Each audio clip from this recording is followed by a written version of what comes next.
Hola, ¿qué tal a todos? Mi nombre es Ronald Muñoz Ordóñez, estudiante de Agronomía de la UNAM. En esta actividad vamos a presentar una posible solución a la problemática desarrollada en la tarea anterior, que es acerca de la corrupción. Para darle una posible solución a esta problemática, primero debemos saber el significado de la corrupción, pues la corrupción es definida como el abuso de poder para obtener una ganancia propia. También debemos saber qué consecuencias trae la corrupción, pues las consecuencias de la corrupción son graves en muchos de los casos y se puede observar principalmente en cuatro áreas: en la política, en la economía, en lo social y ambiental. En primer lugar, en el caso de las consecuencias políticas, la corrupción es un obstáculo para la democracia, puesto que ataca directamente el corazón de las instituciones, a su legitimidad y al desarrollo del liderazgo político. En segundo lugar, y en relación con las consecuencias sobre la economía, los actos de corrupción agotan las riquezas de las naciones, puesto que quienes ejecutan estas acciones buscan dirigir las inversiones de los recursos públicos a proyectos que finalmente beneficiarán más a su propio bolsillo que a los ciudadanos comunes. Por ejemplo, para algunos líderes políticos podría resultar más beneficioso y prioritario invertir en minería que invertir en escuelas, hospitales y carreteras.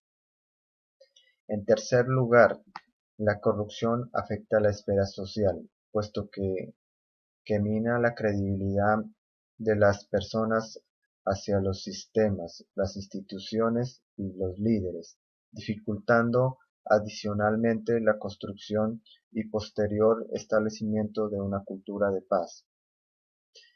En cuarto lugar, los daños al ambiente. Se hace evidente cuando los sistemas corruptos permiten la degradación de los recursos naturales, su explotación indiscriminada y en general daños ambientales irreversibles.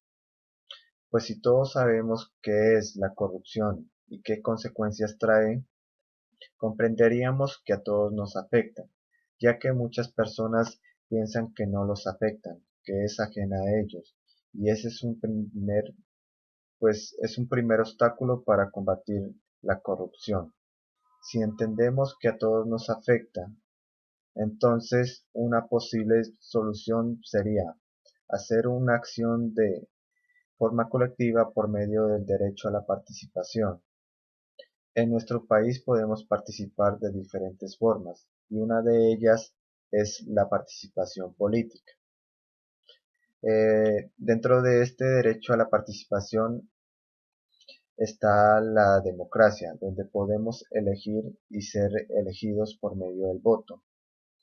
Pero a la hora de elegir y ser elegidos, este voto tiene que ser libre, sin ataduras, sin ataduras económicas, sin el clientelismo, un voto consciente, y a la hora de votar que sea por un candidato que tenga buenas propuestas para el pueblo. También debemos mirar su biografía, mirar eh, quiénes financian su candidatura, observar si tienen algo que esconder, algún interés económico político particular o si mueven ilegalmente recursos económicos del Estado. Pues con todo esto quiero decir que debemos elegir a personas que busquen en su gobierno el bien común y no el bien de unos pocos.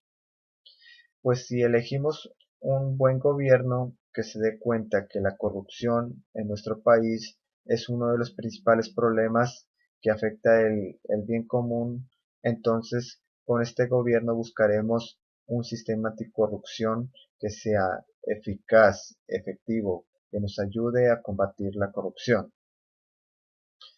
Pues si combatimos la corrupción, las consecuencias en la política, en la economía, lo social y ambiental van a ser menores. Esto quiere decir que va a haber un cambio positivo para nuestro país. En conclusión, para darle una posible solución a esta problemática, que es la corrupción, sería de elegir por medio del voto a un gobierno transparente que se interese por combatir la corrupción. Por eso, para las próximas elecciones presidenciales, los invito a todos a ejercer el derecho a la participación política por medio de su voto y que su voto sea transparente, un voto libre, un voto consciente para poder combatir la corrupción. Muchas gracias.